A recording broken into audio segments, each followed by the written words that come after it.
Hello बच्चों, और कैसे हैं आप सब लोग। होप सब बच्चे अच्छे होंगे। तो मैं सोनी स्वागत करता हूं आपका एकलव्य एजुकेशन इस प्यारे से लेक्चर में। तो आज हम आपके लिए एक नया लेक्चर लेकर आए हैं फिजिक्स का, जहां पर हम बात करने वाले हैं एरर्स इन मेजरमेंट। ठीक है भाई। तो हम सबकी लाइफ में हम गलतियां करते हैं, ठीक है भाई, लेकिन अगर यही गलतियां हम फिजिक्स में करने लग जाएं तो गलतियां हमें क्या भाई बहुत बड़ा नुकसान दे सकती हैं। ठीक है, अब किस तरीके से देखे जरा, ये लेक्चर बहुत इंपॉर्टेंट है। ठीक है, ये चैप्टर भी बहुत इंपॉर्टेंट है, इसे बिल्कुल भी इग्नोर करने की गलती मत करना। अक्सर बच्चे इस चैप्टर को इग्नोर कर देते हैं। कैसे भाई, मान लेते हैं मैं एक बार ईंट बना रहा था, ठीक है भाई, यानी इंजीनियरिंग में हम ईंट बनाते हैं। तो हम ईंट बनाते हैं तो थोड़ा सा क्या हुआ, हल्का सा बेंट हो गया ये सरफेस प्लेन होने की बजाय। अगर ये सरफेस अगर बेंट हो गया है तो इसके ऊपर वाली ईंट भी बेंट हो जाएगी, उससे ऊपर वाली ईंट भी बेंट हो जाएगी, और धीरे धीरे करके क्या होगा, पूरी दीवार बेंट हो जाएगी और अल्टीमेटली दीवार गिर जाएगी। हो सकता है लाखों लोगों की जान चली जाए इसकी वजह से। ठीक है, तो हर बार जो है पीसा की मीनार जैसा चमत्कार नहीं होता। ठीक है, पीसा की मीनार के बारे में तो सुना होगा। इसलिए लाइफ में गलती कर लेना तो चलेगा, लेकिन कभी भी क्या है, फिजिक्स में गलती मत करना। ठीक है, तो एरर्स इन मेजरमेंट। तो मेजरमेंट में एरर किस प्रकार होते हैं जरा समझते हैं भाई अच्छे से। तो जब भी हम कोई भी रीडिंग लेते हैं या कोई भी कैलकुलेशन करते हैं, कोई भी मेजरमेंट करते हैं किसी भी इंस्ट्रूमेंट का यूज करके, तो कभी कभार क्या होता है, वो इंस्ट्रूमेंट हो सकता है खराब हो, या किसी भी वजह से हमारी रीडिंग्स के अंदर अनसर्टेनिटीज आ जाती हैं। ठीक है भी, अनसर्टेनिटी का मतलब जो रीडिंग आनी चाहिए थी वैसी नहीं आएगी, गलत आ जाएगी। ठीक है, तो क्या होता है भाई, मेजर्ड वैल्यू इज डिफरेंट। यही मैंने बोला, मेजर्ड वैल्यू जो होगी वो आपकी एक्चुअल वैल्यू से डिफरेंट होगी। यानी अगर मैं इस बोर्ड की लंबाई मेजर करूं तो वो एक्चुअल वैल्यू कितनी है उसकी 5 मीटर, लेकिन मेजर करने पर कितना है भाई 4.9 मीटर। इसका मतलब कुछ ना कुछ गड़बड़ी हो गई है, कुछ ना कुछ अनसर्टेनिटी आ गई है। ठीक है भाई, अब जो हमारा एरर होगा वो कितना होगा, तो अगर मैं ट्रू वैल्यू में से मेजर्ड वैल्यू माइनस करूंगा तो मेरा एरर निकल कर आ जाएगा। यानी ट्रू वैल्यू है 5 मीटर और मेजर्ड वैल्यू कितनी है बोलो बेटा 4.9 मीटर। तो इन दोनों का डिफरेंस निकालने पर 0.1 मीटर आएगा, और यही हमारा क्या होगा बोलो बेटा, यही हमारा एरर होगा। ठीक है, तो ऐसे एरर जो पॉजिटिव आ रहे हैं उनको हम क्या बोलते हैं, पॉजिटिव एरर बोलते हैं। लेकिन अगर ये वैल्यू कैसी आ जाए, लेकिन जो मैंने वैल्यू मेजर की है अगर वो 5.1 आ गई तो आंसर कितना आएगा, आंसर आएगा -0.1। ऐसे एरर को हम क्या बोलते हैं बोलो बेटा, नेगेटिव एरर बोलते हैं। क्या बोलते हैं, नेगेटिव एरर। अब चलो आगे चलते हैं। अब एरर के भी हमने यहाँ पर प्रकार ढूंढ लिए हैं। एरर्स को अच्छी तरह से समझने के लिए हमें एरर्स को टाइप्स में क्लासिफाई करना होगा। तो हमने एरर्स को टाइप्स में क्लासिफाई कर दिया है भाई। तो सबसे पहले टाइप का एरर है हमारा कांस्टेंट एरर। तो जैसा कि इसका नाम ही बता रहा है कांस्टेंट एरर। तो कांस्टेंट एरर क्या होता है भाई, ईच ऑब्जर्वेशन और reading by the same value. यानी कि ये एक ऐसा एरर है, ठीक है भाई, ये एक ऐसा एरर है जिसके अंदर जो भी हम ऑब्जर्वेशन लेते हैं या जो भी हम रीडिंग लेते हैं, ठीक है भाई, उसमें हर बार सेम वैल्यू का एरर आता है। यानी कहने का मतलब अगर मैं इस बोर्ड की लंबाई बार बार मेजर करूं, 100 बार मेजर करूं, और हर बार जो मेरी मेजरमेंट में एरर आता है वो 0.1 मीटर का ही आए, तो हम बोलेंगे ये एरर कैसा है, कांस्टेंट एरर है। बात समझ में आ गई ना आगे। अच्छा, इस एरर की कॉज क्या होगी, ये किस वजह से आ रहा है, तो इसकी जो कॉज होती है वो क्या होती है, faulty calibration of scale of instrument. अब सोचिए, कोई भी एरर हर बार एक जैसा कैसे आ सकता है, तो हर बार एक जैसा इसलिए आ रहा है क्योंकि हमने जो इंस्ट्रूमेंट है उसकी कैलिब्रेशन क्या की है, गलत कर दी। यानी कहने का मतलब इंस्ट्रूमेंट को हमने गलत सेट कर दिया है। तो अगर हम इंस्ट्रूमेंट को ही गलत सेट कर देंगे तो हमेशा जो कैलकुलेशन करेंगे या हमेशा जो मेजरमेंट लेंगे वो हमेशा एक ही तरीके की गड़बड़ी दिखाएगी। बात समझ में आ रही है।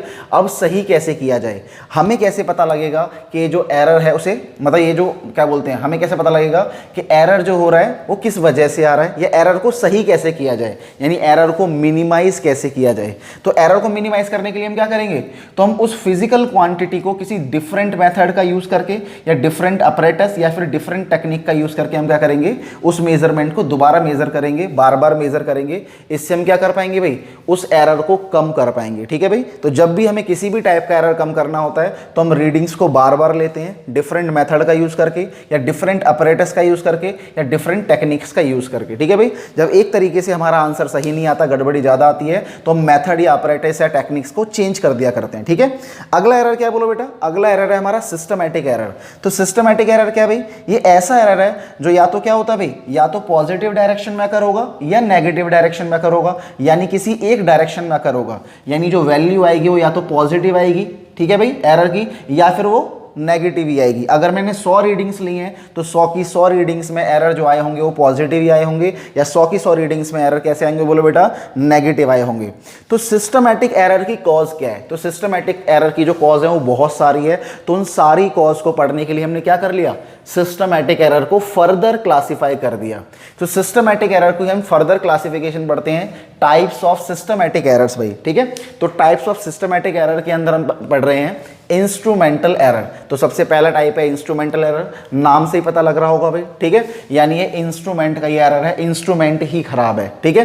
तो इंस्ट्रूमेंटल एरर क्या होता है? जब इंस्ट्रूमेंट अंदर से ही खराब होता है, ठीक है, तो उसकी वजह से जो एरर्स आएंगे उनको हम क्या बोलेंगे, instrumental error, due to inbuilt defect of measuring instrument. जब एक मेजरिंग इंस्ट्रूमेंट अंदर से ही खराब होता है तो उसकी वजह से जो एरर्स आते हैं उन्हें बोलते हैं इंस्ट्रूमेंटल एरर। अब इसको भाई सही कैसे किया जाए, बात समझ में आ रही है? तो सही करने का सिंपल तरीका है, हमें क्या करना है भाई, उस इंस्ट्रूमेंट को ही चेंज कर देना है। तो रिप्लेस करके हम क्या लेके आएंगे, उसी के जैसा ही एक और इंस्ट्रूमेंट।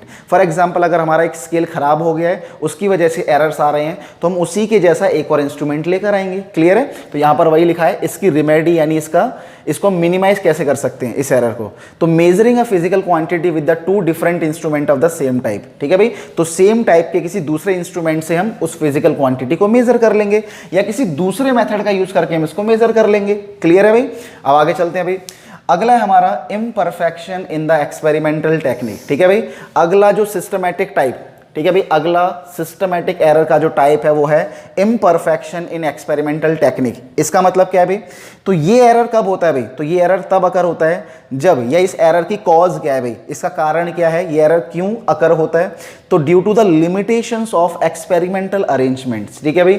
यानी कहने का मतलब क्या हो गया, लिमिटेशन ऑफ एक्सपेरिमेंटल अरेंजमेंट का मतलब है कुछ ऐसे अरेंजमेंट्स होते हैं जो हम एक्सपेरिमेंट के अंदर कभी नहीं कर सकते। फॉर एग्जांपल अगर मैं एक पेपर को और एक पेन को, अगर मैं एक पेपर और पेन को अगर यहाँ पर गिराता हूँ, या पेपर और पत्थर को अगर मैं गिराऊंगा और मैं आपसे पूछूं बताओ दोनों में से पहले कौन पूछेगा, तो न्यूटन बाबा कह के मर गए थे क्या, कि दोनों एक साथ पहुंचेंगे। तो न्यूटन के फॉर्मूला के अकॉर्डिंग तो दोनों एक साथ पहुंचने चाहिए, लेकिन दोनों एक साथ नहीं पहुंचते जब हम ये वाला एक्सपेरिमेंट करते हैं। क्यों? Due to the air resistance. तो एयर रेजिस्टेंस की वजह से दोनों एक साथ नहीं पहुंच पा रहे हैं, एक्सपेरिमेंट गलत हो जाता है। तो एक्सपेरिमेंट गलत क्यों हो रहा है? क्योंकि एक्सपेरिमेंट में जो अरेंजमेंट्स होनी चाहिए थी, या एयर रेजिस्टेंस नहीं होना चाहिए था, लेकिन वो एयर रेजिस्टेंस है, तो ये हमारे एक्सपेरिमेंट अरेंजमेंट्स की लिमिटेशंस की वजह से है, ठीक है। तो हम एयर रेजिस्टेंस यहाँ से नहीं हटा सकते, वैक्यूम क्रिएट नहीं कर सकते, करेंगे तो क्या है, सांस कहाँ से लेंगे, है ना भाई।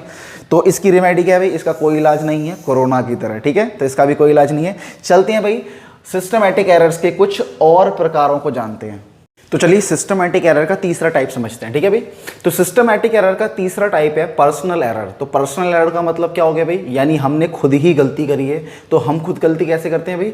ड्यू टू, अच्छा इसका कॉज लिखा हुआ है यहाँ पर, due to improper setting of apparatus, यानी हमने ही अपरेटस को गलत तरीके से सेट कर लिया है, इसी वजह से बार बार ये गलती हो रही है। तो इसको हम क्या बोलते हैं बेटा? इसको हम लापरवाही बोलते हैं, ठीक है। जो हमारी लापरवाही की वजह से गलतियां होती है, इसे हम क्या बोलते हैं? पर्सनल एरर, ठीक है। अब इसकी रेमेडी क्या है, यानी इसका इलाज क्या है भाई? तो सुधर जाओ, ठीक है। तो जो गलतियां आप कर रहे हो सुधर जाओ, उस गलती को मत करो, लापरवाही मत करो, केयरफुल हो जाओ। समझ में आगे नहीं आ गया? अगला एरर क्या बोलो बेटा? Error due to the external cause, ठीक है भाई। तो एक्सटर्नल कॉज नाम से ही पता लग रहा है, ठीक है भाई। तो इस वाले एरर की जो कॉज है वो क्या है बोलो बेटा? Change in temperature and the pressure. अब सिंपल सी बात है, मैं किसी भी सॉल्यूशन की मोलैरिटी निकालता हूं, तो मोलैरिटी निकाल के मैंने रख दी, ठीक है भाई। और मोलैरिटी निकाल के रखने के बाद क्या बोलो बेटा? मैंने क्या किया भाई? अगले दिन जब आकर मोलैरिटी चेक की तो मोलैरिटी बदल चुकी थी, बिकॉज अगले दिन टेम्परेचर अलग होगा, ठीक है भाई। और मोलैरिटी जो है वो टेम्परेचर पर डिपेंड करती है, तो टेम्परेचर के बदलने से जो हमारी मोलैरिटी की वैल्यू होने वाली है वो भी चेंज हो जाएगी, ठीक है। तो एक्सटर्नल कॉज की वजह से हमारी मोलैरिटी में क्या आ गए भाई? एरर्स आ गए, ठीक है। अब इसकी रेमेडी क्या होगी? तो सिंपल सी बात है, एक्सटर्नल कंडीशंस को हमें कंट्रोल करना पड़ेगा। ये कैसे कंट्रोल करेंगे? हम फ्रिज का यूज कर सकते हैं, इंक्यूबेटर्स का यूज कर सकते हैं, और भी कई सारे इंस्ट्रूमेंट का यूज कर सकते हैं एक्सटर्नल कंडीशन को कंट्रोल करने के लिए, प्रेशर को कंट्रोल करने के लिए, ठीक है भाई।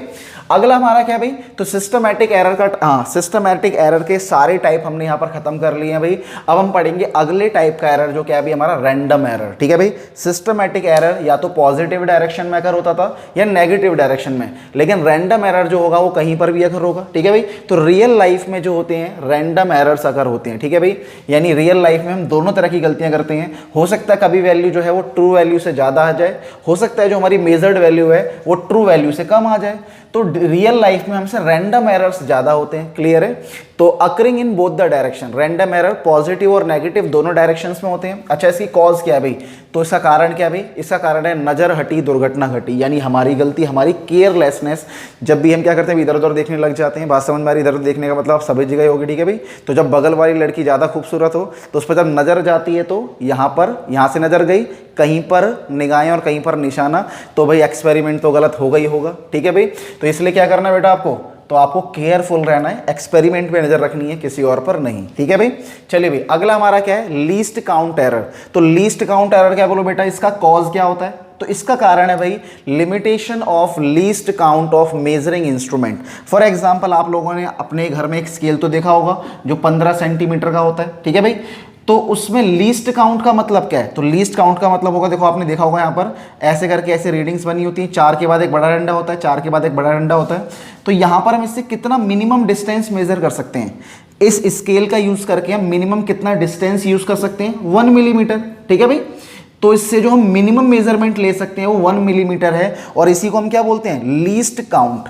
तो लीस्ट काउंट का मतलब होता है किसी भी इंस्ट्रूमेंट का यूज करके हम उससे मिनिमम कितनी मेजरमेंट कर सकते हैं, वो उसका लीस्ट काउंट होता है। अब मान लो अगर मैं इससे 0.5 मिलीमीटर का डिस्टेंस मेजर करना चाहूं या 0.1 मिलीमीटर का डिस्टेंस मेजर करना चाहूं, तो उसमें गलती आएगी ही आएगी, बिकॉज ये तो कम से कम 1 मिलीमीटर का डिस्टेंस मेजर कर सकता है। उससे छोटा डिस्टेंस अगर मैं मेजर करूंगा तो गलती आएगी ही आएगी। बात समझ में आ रही है?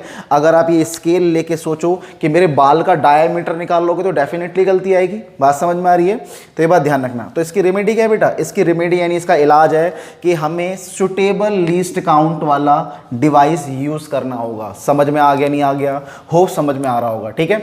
चलिए भाई, तो जितने भी एरर्स के टाइप्स थे वो हमने खत्म कर लिए। अब हम कुछ बातें और करते हैं भाई, ठीक है।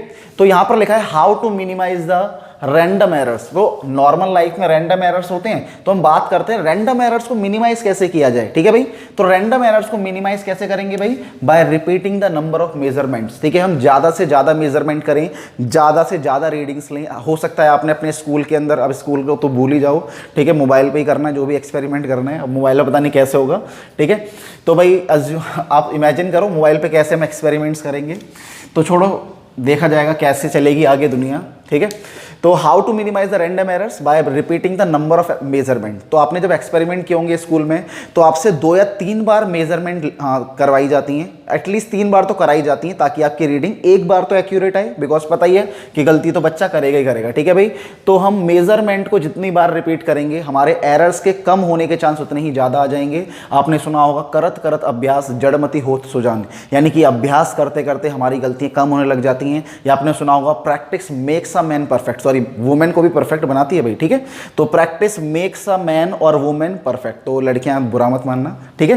तो अगला क्या है भाई, समझ में आ गया। तो रैंडम एरर को मिनिमाइज करने के लिए हमें ज्यादा से ज्यादा मेजरमेंट्स लेनी पड़ेंगी, नंबर ऑफ मेजरमेंट्स बढ़ानी पड़ेंगी। एक की जगह 2, 3, 4, 5 या 10 भी ले सकते हैं। जितनी ज्यादा मेजरमेंट लोगे एरर आने के चांस उतने ही कम हो जाएंगे। अब ट्रू वैल्यू कैसे फाइंड करें? ट्रू वैल्यू का मतलब मैंने बोला इस बोर्ड की लंबाई 5 मीटर है, तो अब आपको किसी इंस्ट्रूमेंट का यूज करके इसकी ट्रू वैल्यू मेजर करनी है। अब भैया आप इंस्ट्रूमेंट का यूज करोगे तो हो सकता है इंस्ट्रूमेंट कौन सा परफेक्ट बना हुआ है वो भी गलत हो सकता है। बात समझ में आ रही है? तो जब भी मैं इसको मेजर करूंगा तो कुछ ना कुछ गलती होने की संभावनाएं होंगी।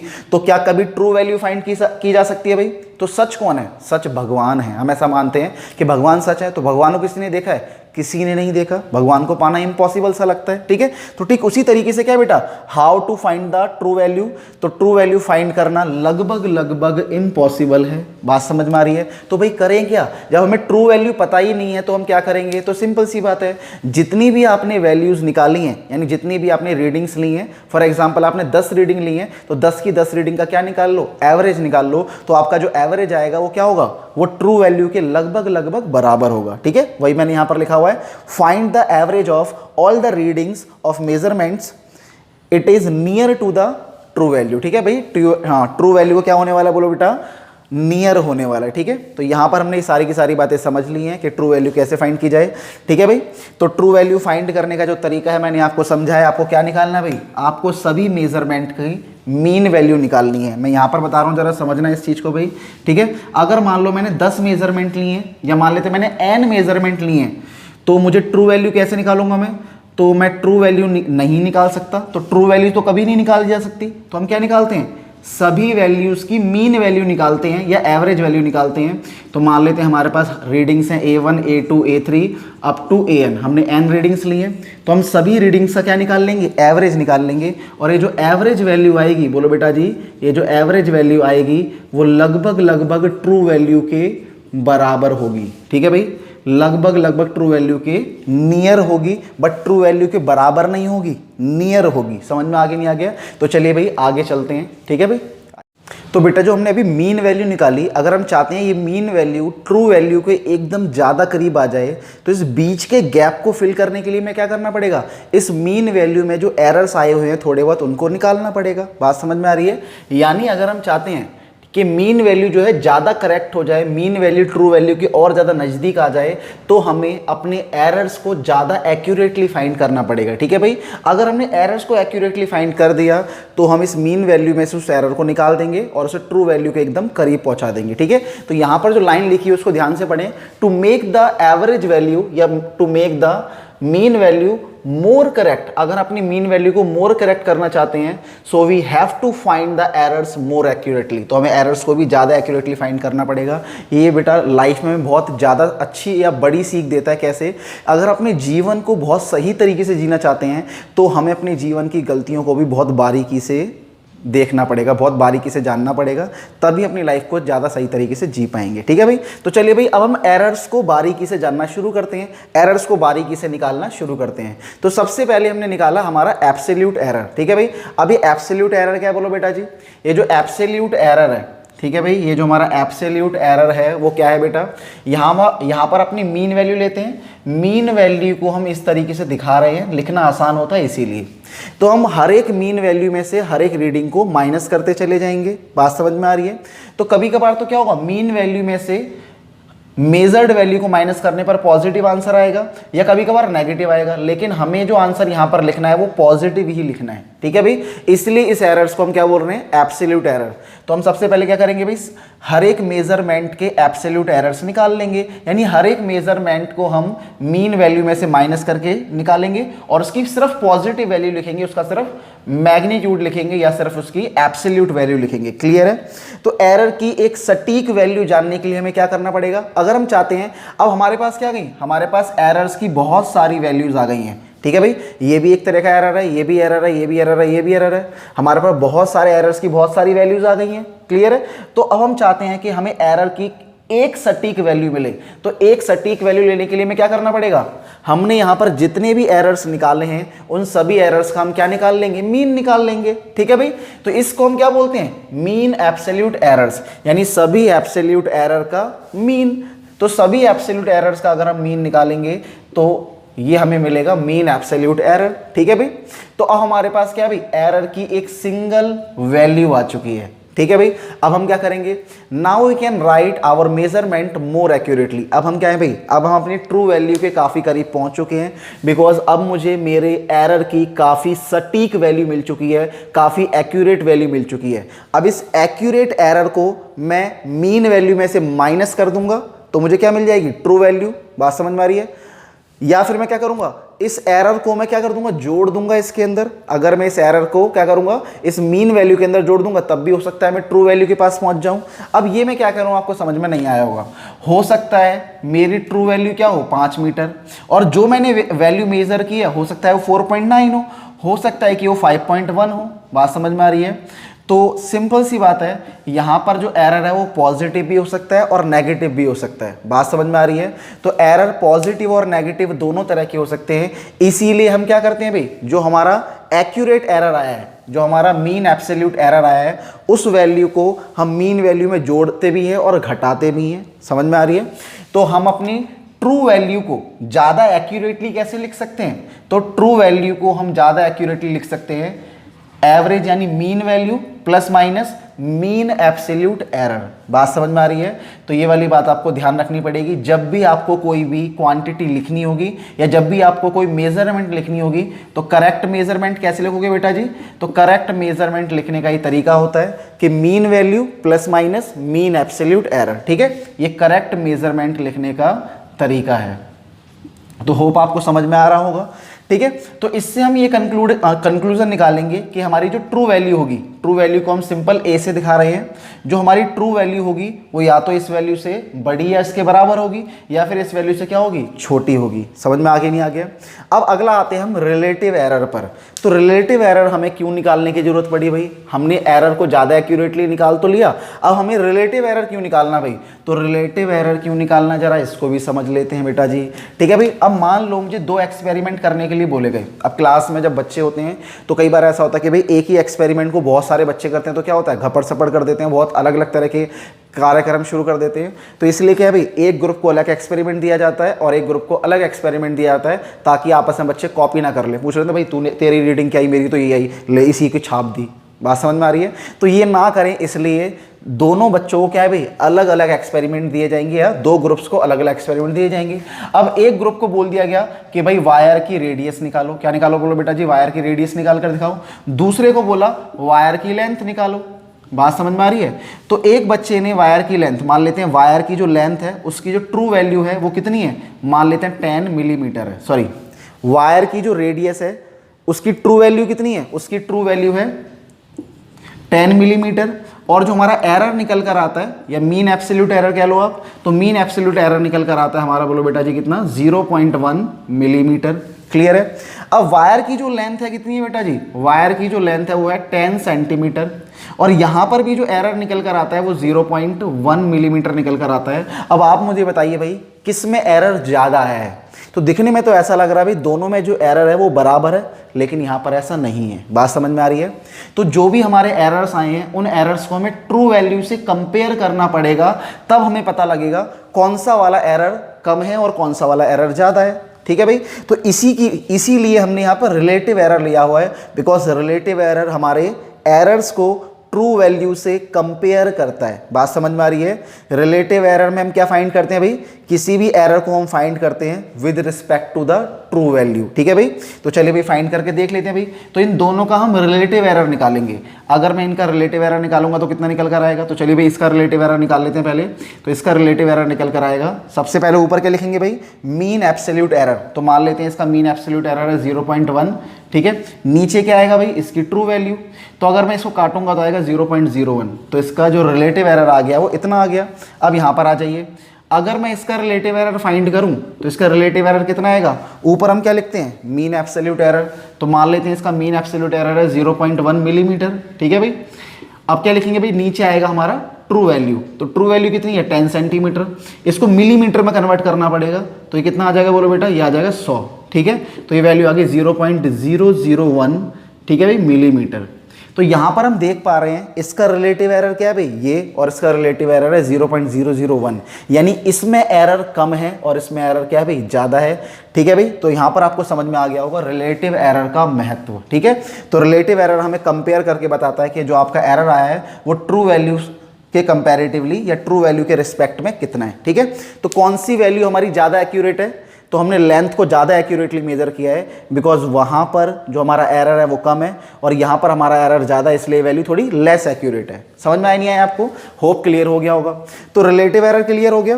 रिलेटिव एरर में हम अपने मीन एब्सोल्यूट एरर को मीन वैल्यू से डिवाइड करते हैं। अब परसेंटेज एरर, ठीक है भाई, अब आपसे मैडम ने पूछ लिया भाई तुम्हारा जो एरर है वो कितना है और तुम्हारा एरर कितना है, तो भाई ऐसे बताने में अच्छा नहीं लगता, तो आप क्या करोगे, परसेंटेज निकालोगे।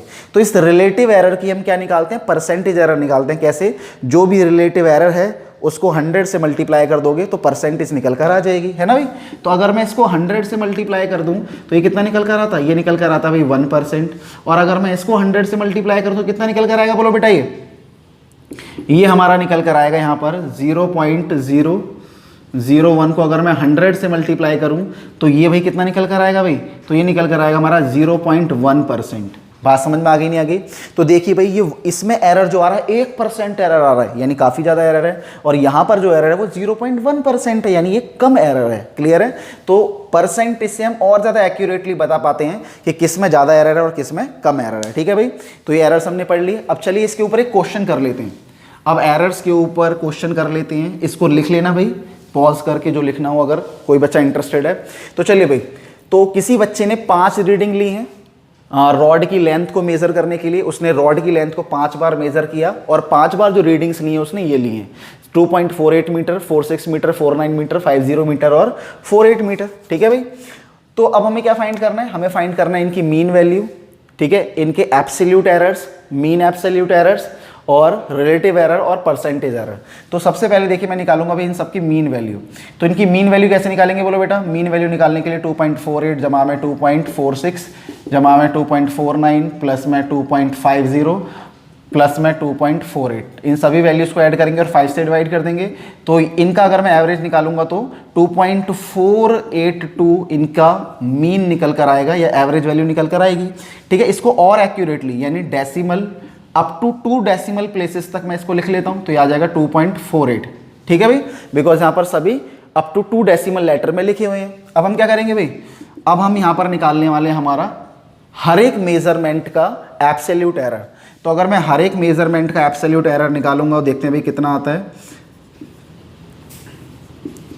तो हर एक मेजरमेंट का जो हमारा एब्सोल्यूट एरर आने वाला है, देखते हैं भी कितना निकल कर आता है। तो एब्सोल्यूट एरर कैसे निकालते हैं हर एक मेजरमेंट का? बोलो बेटा जी। तो यहाँ पर लिखते हैं हमारी मीन वैल्यू। मीन वैल्यू कितनी है? 2.48। बात समझ में आ रही है? और उसको माइनस कर देंगे क्या भाई? मेजर्ड वैल्यू से। तो पहली मेजर्ड वैल्यू कितनी है? 2.48। बात समझ में आ गई नहीं आ गई? चलिए भी आगे चलते हैं। यहाँ पर क्या भाई 2.48 लिखेंगे। यहाँ पर तो हर बार हमारी क्या आएगी बोलो बेटा? यहाँ पर तो हर बार हमारी मीन वैल्यू ही आने वाली है। ठीक है, 2.48 और यहाँ पर हमारी मेजर्ड वैल्यूज आएंगी। तो मेजर्ड वैल्यू क्या क्या है भाई?